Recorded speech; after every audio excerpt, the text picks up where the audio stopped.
quality contents plus consistent is equals to virality. Ito yung mga tips and tricks na ituturo ko sa inyo para mapataas yung views and followers nyo.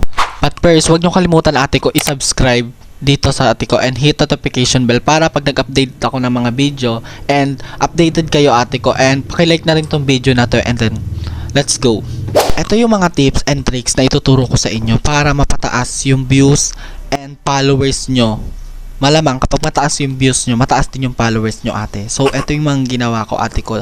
The first one is to be consistent sa pagpo-post ng content ate ko, and yung ipopost nyo dapat talagang quality, kasi ate ko, quality content plus consistent is sobrang powerful when it comes to content creation ate ko.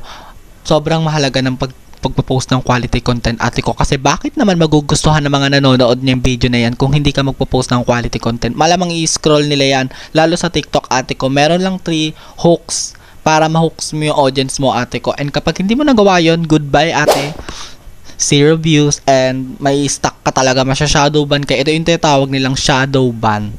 Second ate ko is to post quality contents plus consistent is equals to virality ate.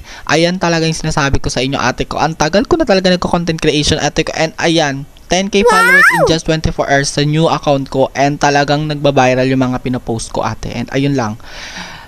Hanggang dito na lang yung video ate ko. Kung gusto nyo ng part 2, comment kayo dito and subscribe na rin kayo. Hit notification bell ate ko para sa tips and tricks sa pagko-content creator. Go!